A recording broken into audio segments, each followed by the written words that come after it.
Hello, everyone. Welcome to the first episode of BRANTIM Live. I am one of your hosts, Brandon E. Brooks.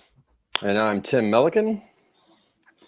And this is like I said, this is our inaugural podcast for this. I've done this thing before, but we've started this new one to talk about this new venture that we're involved in. And Tim's going to start off telling you a little bit about it.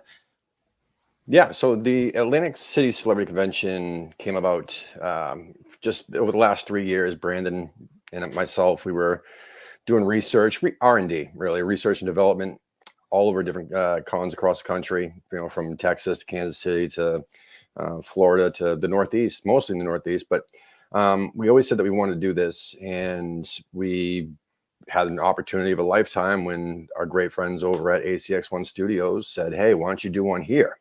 Which is a one-of-a-kind venue over the ocean. And it's beautiful. It was a former mall, and it still looks exactly the same. And now they use it for film sets, media production, and film production, music production, and many other things. So it's going to be completely epic. But yeah, I just wanted to say that, we've been putting a lot of thought into this and using, the relationships that we've built over the last, many years throughout the entertainment industry, and brought in some really amazing guests. And there's even several more we haven't even announced yet, but we're going to be doing these interviews maybe twice a week leading up to the convention, and kind of introducing you to everybody that's going to be at our con, celebrity wise. And Absolutely. oh yeah, so real quick, I'm sorry, yes, I forgot. You can get your tickets at brantim.realms.tv, and you can also go there to sign up to be a vendor. If you're a vendor and you are interested in more information, please email dennis@brantiment.com, which will have the link in the comments or also description. And if you're looking to volunteer, that would be Debbie with an I at the end at brantiment.com, because we are Brantim and we're the organizers of Atlantic City. So if anyone's confused about what Brantim is, Brandon and Tim. So yeah, that's us. Absolutely. We, like Tim said, we want to give a shout out to our friends at ACX1 Studios for making this happen with us. Also, our partners at J&J Authentics will be dealing with our mail-ins and just helping us out producing this thing. They have years of experience in cons, and that's been paramount to us so far. And our whole staff that's just been great, that's helping us reshare and just do a lot of stuff behind the scenes to make this successful. So shout out to everybody, and we are happy to have our first guest, which again I've been a long time admirer of. I go back to films like Venom, Kill Theory, and Blood and Chocolate. There's a lot of things I could talk forever about it, but we are very proud to announce our first guest for BRANTIM Live, the beautiful Agnes Bruckner. Hello. Hello. Thank you for joining us, Agnes. Yeah, thanks. I'm happy to be here. Awesome. So I always, like I said, I've done this a little before. A couple years ago, I had a podcast, and one of the things I always enjoyed asking was a little bit of background of people. Can you give us a little bit about how you got started in this crazy business? Oh boy. Well, to be honest, it started when I was around like 5 or 6. My mom started putting me into modeling, like little kids modeling stuff. And it was fun. I enjoyed it and I did well. So she kind of just kept with the modeling stuff. But it was boring for me. Like as a kid, you're just, to stay still and take pictures and all that stuff. But it did help me with, like angles and knowing my face and how I look best, because there's a lot of posing.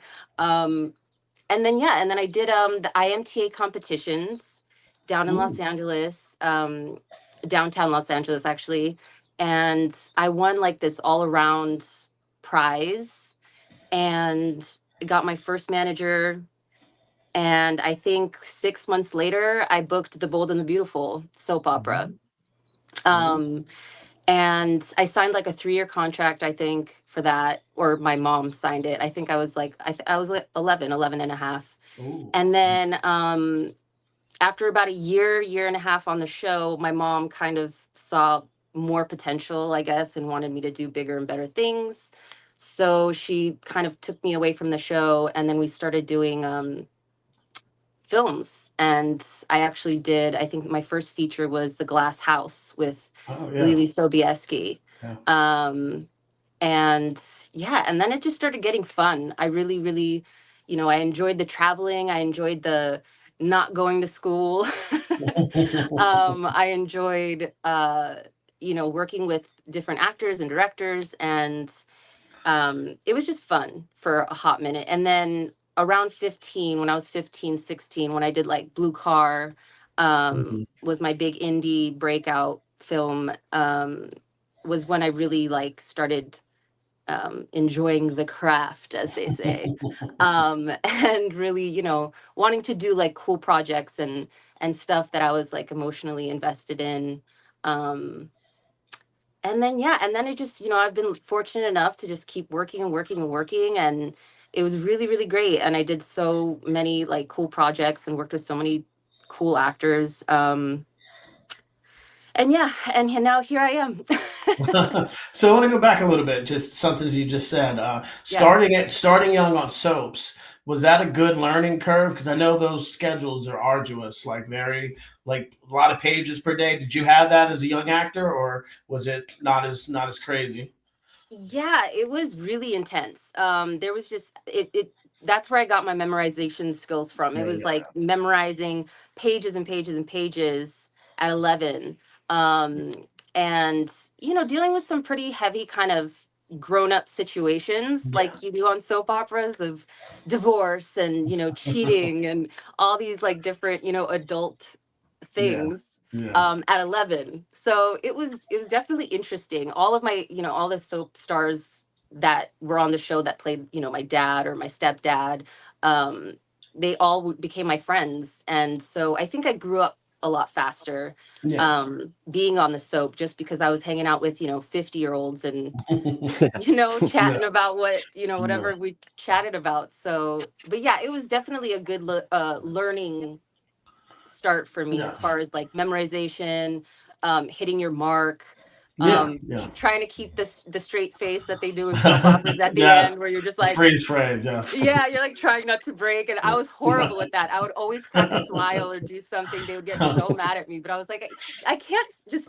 you're staring for like 5 minutes straight, but it That's was a awesome. lot of fun though. I just remember having like just a lot of fun. It was hard work, but it was fun.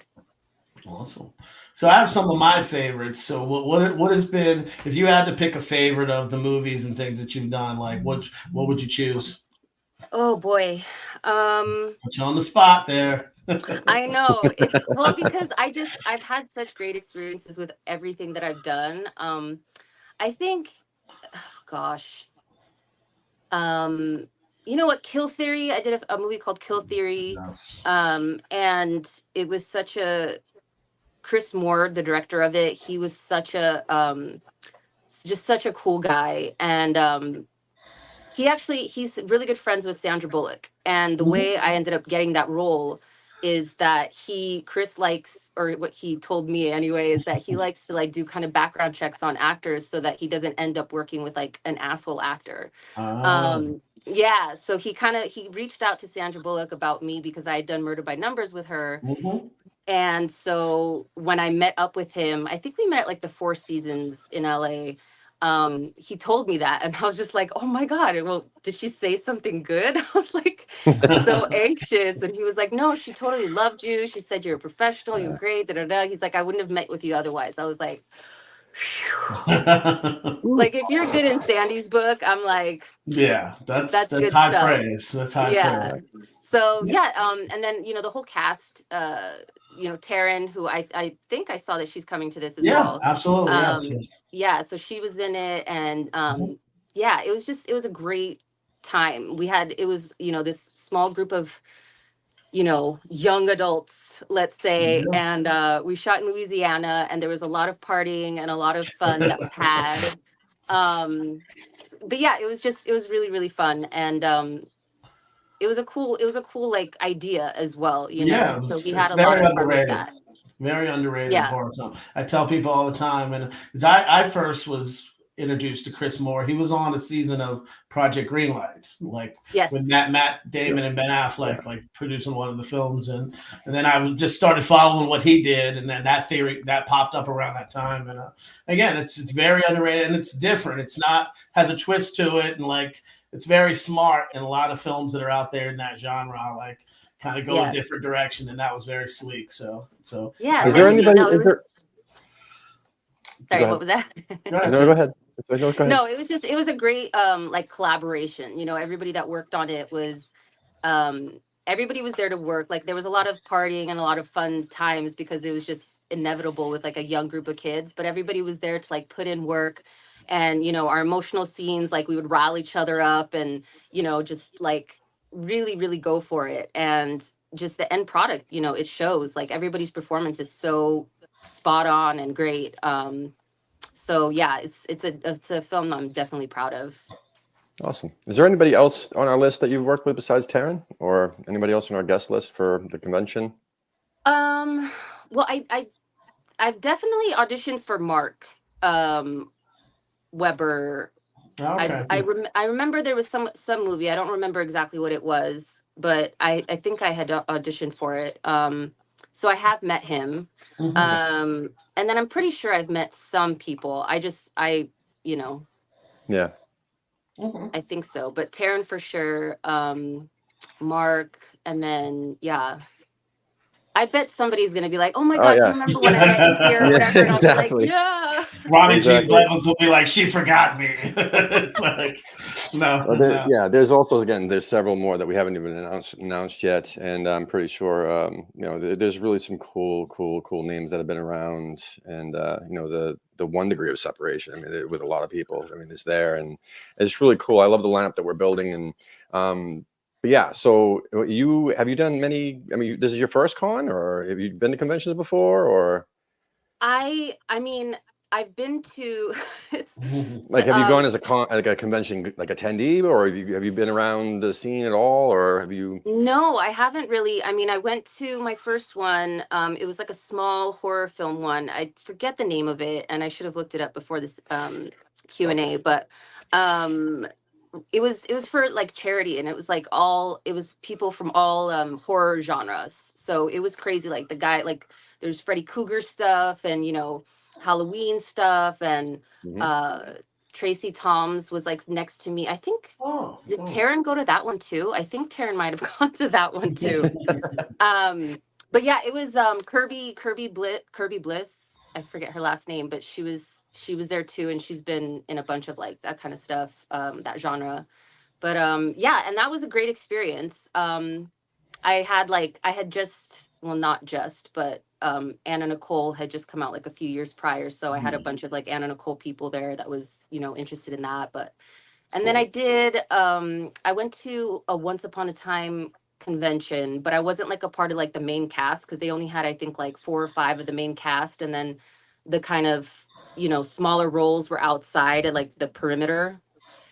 But that was really crazy too, because Once Upon a Time fans are just like insane. So yeah, it was definitely interesting, and I love it. You know, I love it. I've recently, I would say in the past like 6 months, have been like super on social media a lot more and working on like building it up again, because I, you know, I stepped away and I had kids and I was, you know, doing all this. And so yeah, I'm just coming back, and you know, the fans are just, they're the best, and they've been my fans personally. Like I've never had, knock on wood, I've never had like a bad experience or like, you know, crazy people or whatever. They've all been like enthusiastic about my work, and they're just great to like, you know, they're the ones that we do it for, so we should show them, you know, respect and appreciation. But that's the thing, Agnes, is that, you know, that we've been to quite a few different cons, and then even with some of the guests that we've had on, we're shocked that maybe, you know, some of these people haven't even been asked to do more cons, because you know, the fans are fantastic. I mean, we've gone to many different genre cons. We've gone to anime cons, horror cons, you know, like supernatural cons, whatever, just different atmospheres, but it's all the same. I mean, there's so many fans, even for like somebody who only had like 2 lines in movie, I mean, they'll Yeah. still have a line of people, get an autograph, and it's really Yeah. cool to see. And then just seeing all the not only the smiles on the faces of the convention attendees, but the stars themselves. It's really Yeah. cool experience all around.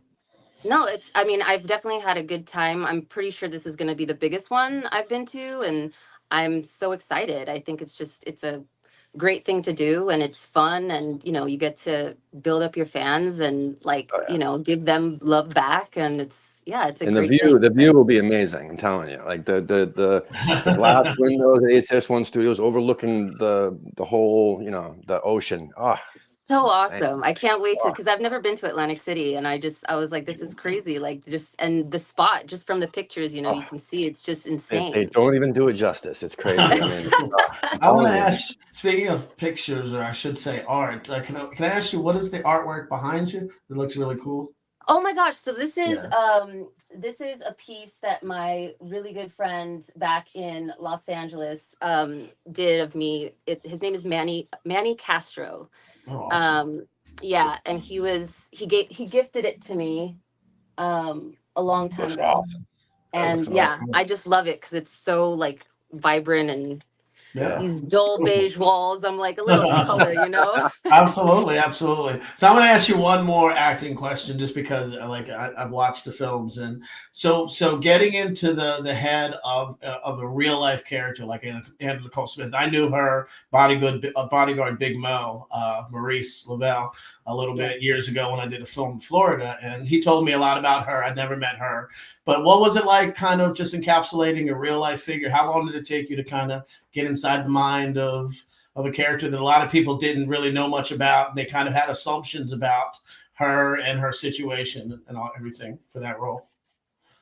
It was absolutely terrifying. Because she's was a real person, and Yeah. yeah, it was really scary for me, and I didn't want to do the movie. I said no a bunch of times, and I just, I was like, it's Lifetime and it's Anna Nicole, and I just don't know. And, I'm not, I wasn't, I'll say I've gotten a lot more like girly and feminine, but back in the day, I was a lot more tomboyish. And I'd never worn fake eyelashes. I'd never worn like, the chiclets that you put in here, those chicken breast things or whatever. I don't wear high heels. Like, I was like, how is this, gonna happen? But after talking with Mary and Judith, the producer that I had worked with on the Craigslist Killer over at Lifetime before, she was just so adamant. She's like, she found this old picture of Anna when she was like, I think like late teens or early 20s or maybe younger, but she sent it to me, and she was like, Agnes, this is you. Like, this is you. Like, you have to do this. You have to do this. And so we played a lot. We had a lot of meetings about it. And we did some, like readings and stuff like that. But after kind of talking, like after I, ended up saying, okay, yes, let's do this. We had like meetings about, the breast situation, and meetings about, Yeah. her, like her past and what we want to show, and who do I think she really is, and all these really cool conversations that were had. And I just got like more and more comfortable with it. And then I have to say, like, the first day that, even when we did like screen tests, we did screen tests with like the different size boobs and the different dresses and the hair and the wigs, extensions, like all the girl shit. And after the first day of testing, I was like, just like, once you get into like, the outfits and the hair and the makeup and just the amazing makeup artists, and like, as soon as I just, put those shoes on, I was like, damn, I could do this. I was like, I like this. It was just totally different experience from anything I had ever done before.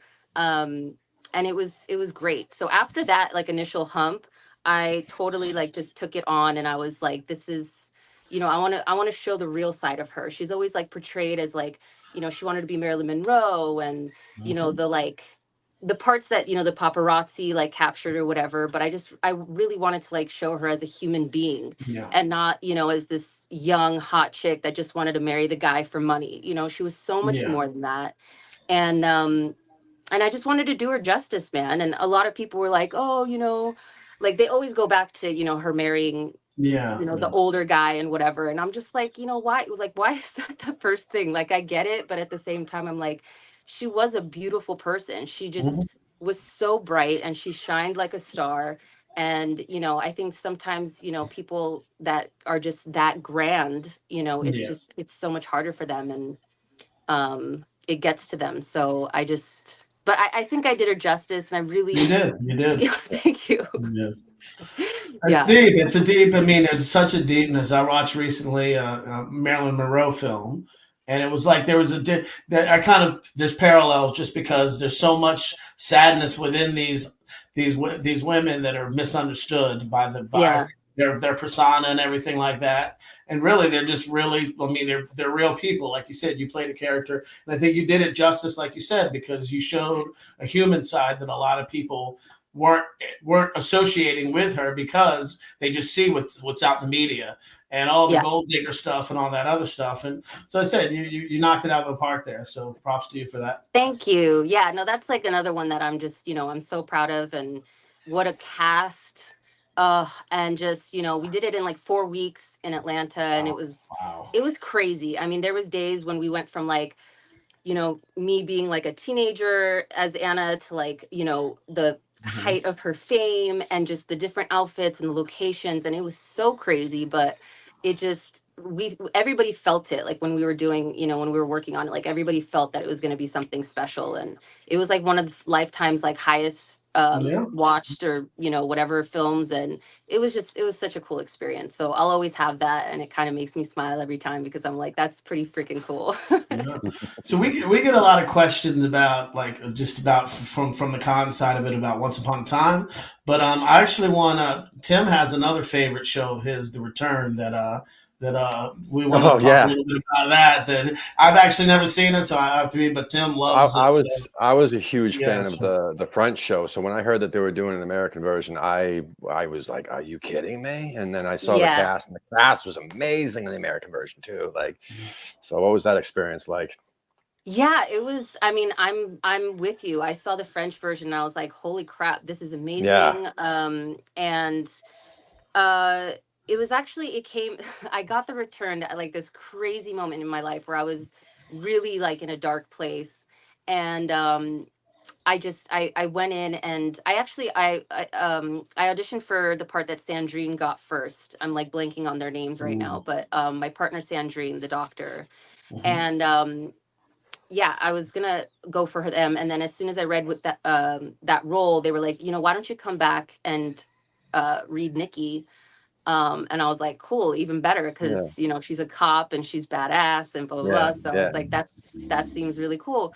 So yeah, so I ended up getting it, and it was just like such a huge moment for me in my life and in my career because I was, you know, I mean, my agents called me. They were like, "Get ready! This is happening. Like, it's gonna get Yeah, crazy."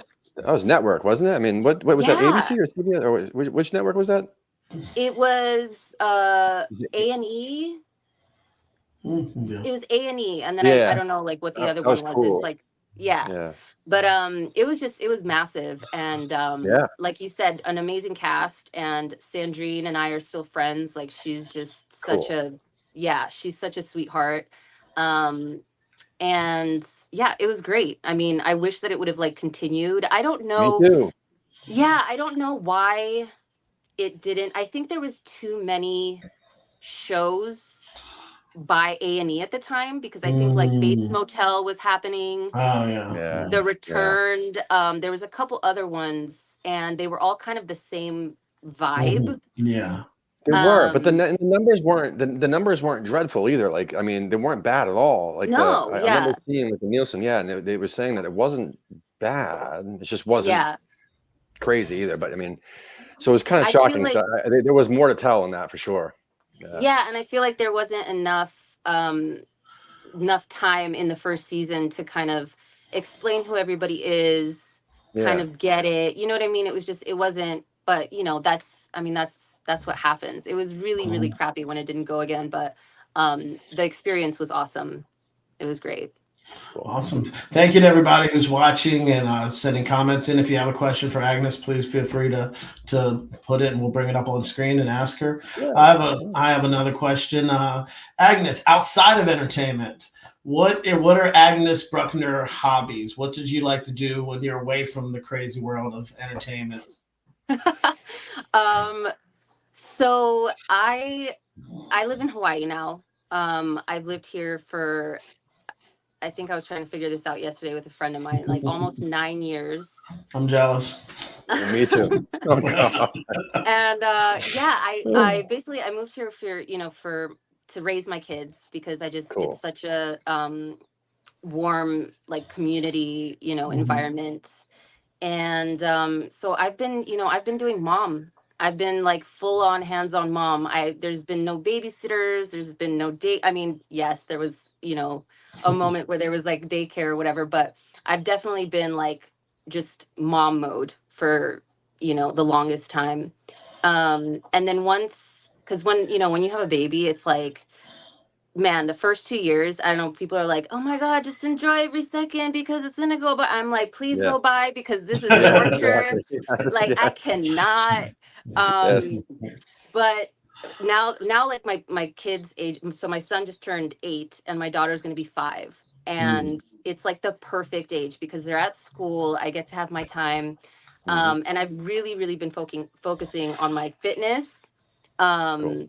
I love hiking. Like the hiking is beautiful around here. I don't do like the water sports just because sharks. Like I hate to Yeah. fucking say it, but I'm Yeah, like, true. I can't get past it. I'm like, I can't. I'm like, what do you do when that happens? I would just heart attack and die. Yeah. Yeah. Yeah. But I have like a little gym in my garage, so I love working out. Like I said, in the past 6 months, I've really been like focusing on my social media and getting back in touch with fans and people that I've worked with. And then everything else is mom life. We go to the beach. My dad lives here too, so does my sister. Cool. So Awesome. there's a lot of family time, a lot of beach time, a lot of kids activities and stuff like that, and just hanging. It's Well, a very it sounds laid like back life here. it sounds like a Disney movie. I can hear the birds in the background. Like, Oh, and Oh, you're yeah. probably gonna hear chickens. You're probably gonna hear chickens because they literally are all over this island and they'll like start like yelling and it's actually really awesome. irritating. But I have a white noise machine that I have to sleep with now because they're literally at 4:30 in the morning it starts and it's just like Wow. Oh. Yeah. Now, did you live in Los Angeles before this moving there, or did you live that LA life? Now, Yeah. how was that transition? Like, I know obviously being a mom is a total different transition, but Yeah. did you live there for a long time prior to Hawaii? Yeah, so I was born and raised in LA. And yeah, it was fun. I mean, LA is not the same as it was when I lived there. I've been back a few times and it's I think gone down the toilet in a lot of ways. But I don't know. I'm in a different like mindset. Like when I was there, I was, like without kids and I was, younger and you're going out and it's a lot of like bars and clubs and whatever, you know what I mean, for work and for pleasure. So it's just like all the time, go, go, go, go, go. And I'm not really like a super social person. So I found that like moving here has just been like my stress levels, you know what I mean, have gone down. And it's so nice. Like I don't it's been a great change and I think it came at like the right time because it was literally right before like the COVID chaos and just all the stuff that happened. And they were strict about it here, but it wasn't like as strict as it was anywhere else. And we're on an island, so it's like fresh air everywhere. You're not really worried about it, you know what I mean? No, there's such a heaviness to that world. A lot of the actors that I've interviewed have spoken on the same. Like you're almost living that lifestyle, the fast life of parties and premieres and things like that. And some people trying to be probably who they shouldn't be, just to Yeah. prove themselves or to make a splash. And then people that move, like either they get married or have children and they move to Arkansas or Georgia or wherever, Yeah. then it's totally different. You see them, they're almost zen. It's Yeah. like a zen. It's like all of a sudden you're like, is this still? I remember talking to Jeremy London on a show, and like he's just a dad now down south, and it's like totally different lifestyle than like in LA where it was craziness and you get caught up in things like trying to live that style. So that's why I asked you that about that. So yeah, no, I've always said, like, ever since I was young, I always wanted to have kids. Like, my thing was, I never wanted marriage. Like, I never like pictured, a white dress and like a ring, but I always pictured having kids, and I was very like maternal like that. And I always said that I was going to have kids like by the time I'm 30. Like, it's going to happen when I'm 30. I don't want to be like an older mom. Not that that's a bad thing, but that's just not for me. When I'm going to be, in my late 40s, I'm not going to have an infant. It's not going to happen. But yeah, and I never, everybody, around you, especially in LA, it's like, oh, but your career, oh, but da da da, or they use a surrogate because they don't want to like carry the baby to gain weight and then to lose it. And I'm like, no, I only have one life. I'm gonna live it the way I want to, and I want to have kids, and I want to do it just the traditional way. And I was fortunate and blessed to be able to do it and have a great experience with both my kids. And then to be there for them. I don't want to, I didn't want to start working right away and have to like be away from my infant. Like, that just felt weird for me. The idea of that. So yeah, so I've always been like very strong-minded. I'm like, if I put something in my head, I do it. It's like yeah. it's kind of scary because like I don't like, and I'm very instinctive. Like, if something feels right or whatever, I'm like, okay, let's go, let's do it, and yeah, I have no regrets. Like, I've had an amazing career. I'm still going to work. I know that. It's just getting back into it after like COVID, like I said, and then there was the strike, and Oh yeah. it's like everything has just been so crazy, right? Yeah. So do you have a different perspective, like now, like when you look at scripts or you look, if someone offers you a role or whatever, is it a different mindset looking at it now as a mom as it was maybe 10 years ago or so or whatever, when you were just kind of gone through the whole rigmarole of Hollywood? Oh, for sure. Yeah, I definitely don't like, if I don't like something, I'm like, next. Like, I don't, you know what I mean? Like, I've always been like that though, but I've been a lot more like just zoned in on the things that, I think are things that I want to work on. But I've also had like a lot of friends, and I did this movie in Spain this past August. It's called The Roots. It's actually going to be a really, really cool film. It's in post production right now. And a friend of mine, Xander Bailey, he's an amazing actor, and he was in the film, and we became friends, like close friends. And he's an amazing writer, so he's been like writing all these different projects and talking to me about it, and yeah, stuff like that. Like, where like if a friend calls me up and it's something cool, like I want to do, what I mean, fun things and things that I'm not going to just like waste my time on or my energy, and actually have like an experience that I'm going to remember and be like, yay, I was away from my kids, but I had a great time. You know what I mean? Absolutely. So yeah. Well, we don't have a question, but we do have a comment here saying that hey, Agnes, bring some spam recipes from Hawaii. That's our head of security, by the way.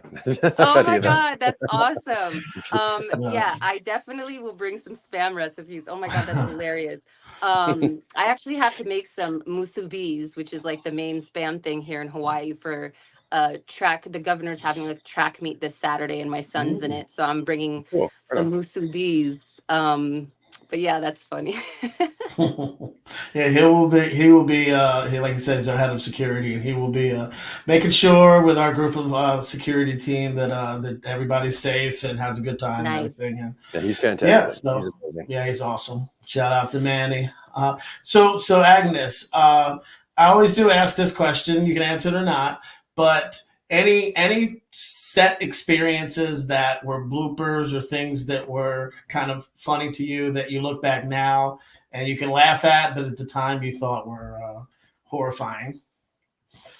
Oh Something my funny, goodness. something funny, something not asking you anything totally embarrassing or anything, but Well, something I didn't realize while I was shooting it, but when I did Vacancy 2, yes.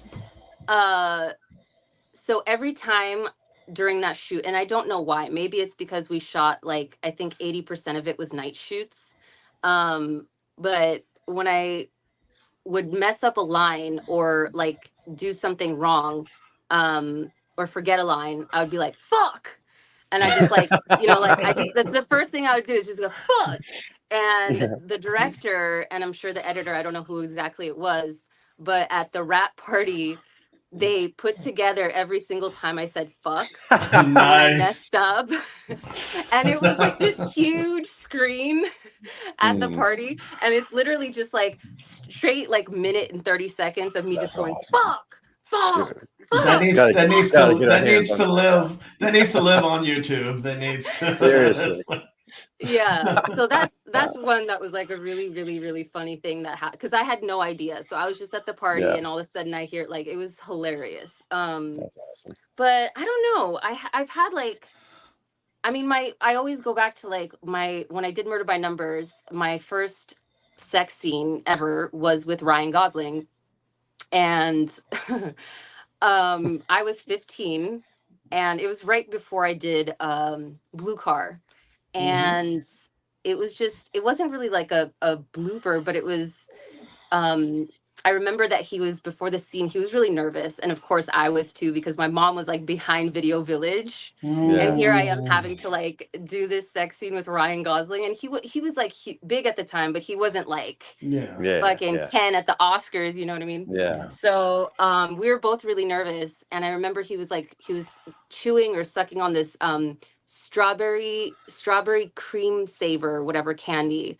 Yeah. And I will never forget it because it was like the most delicious thing in the world. And I was like, this is like one of the best experiences, hands down, as far as acting goes. It was so hilarious. And then just to like, just to do a sex scene, it's just so awkward. And I remember the director, like from Video Village, like screaming out and being like, louder, Agnes, louder. And I was just like, oh my God. And my mom's like right next to him. And I'm just so like, shy. Man. I was like, oh, shy.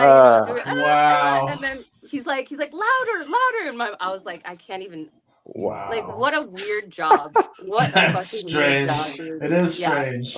Yeah. Yes, it's people think it's I've been an actor from the beginning for about 25 years too, and it's like it's the first one. My first movie I had a kissing scene. It was in a kitchen. It wasn't a love scene, but there's people just someone hanging a light right over our heads in the for more light because it was kind of a dimly lit kitchen, and then there's a camera person and there's hair and makeup and 10 other people, and they're like, okay, all right. Have a passionate kiss, action, and we're both like nervous doing it the first time. It's like it's not glamorous at all. Like when you hear about soap operas or any type of stuff, it's the least glamorous or sexy. And I mean, it looks good, but at the same time, that's all editing and kind of the after. For sure. it's like oh, for sure. And it's so awkward. And for the girl, it's like if you're not showing nudity, it's like you're wearing these little pasties, and he has like this weird nude underwear on, and it's the most unsexy situation that could possibly be happening. And people are always like, oh, you do like sex scenes, like that must be like crazy, like. And I'm like, it's not. It's awkward. It's funny because every time I get like nervous or anxious, I like start doing comedy fucking routines just to like get myself in the out of the like awkwardness. And it's a mess, guys. It's a mess. It's a mess. So one of my last questions is one I asked on my previous podcast. It always seemed to help a lot to the fans and to people that they're trying to get into this business. Any words, either uplifting or not, for young actresses or actors that are trying to get into this craziness and just impart some wisdom one way or another? Oh boy. I don't know. I think just, stay true to yourself. Like, and don't be afraid to say no. I feel like a lot of times actors and actresses, when they start out, they feel like they have to say yes to everything, or just people please, and yes, sure, I'll do this, I'll do this. And you're going to find yourself, I feel like, inevitably in a situation where it's like not what you wanted to be in, and you won't feel good about yourself. So I don't know, just stay true to yourself, and it's okay to say no, like it's, this is life. Like you're healthy, you're alive, like there's more important things. And to just, yeah. Sure. Beautiful words. Yeah. Beautiful words. I said it the Yeah. other day on a podcast Tim and I did. It's a blessing to be here, and I think sometimes we forget it and everything that goes on, and we start getting inside our head, and people would kill for the position that we're in to be able to do what we do, and to be able to meet the people we meet and have some of the experiences we have. So again, it's like I said, just be true to yourself, and then just enjoy the journey. Definitely. Yeah.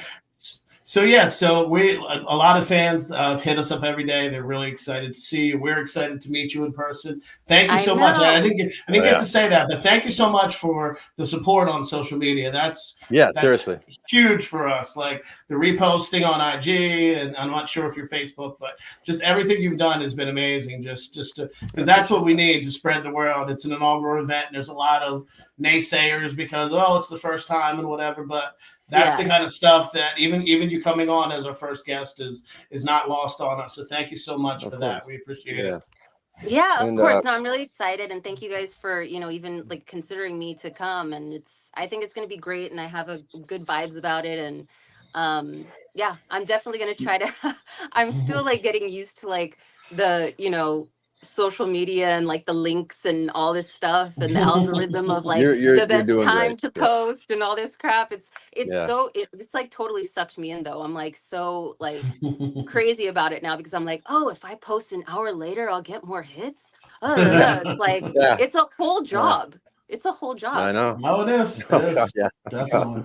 Yeah. So I posted a few links in the comments for anybody looking to volunteer, or anyone looking to be a vendor at our event, or to sponsor the event.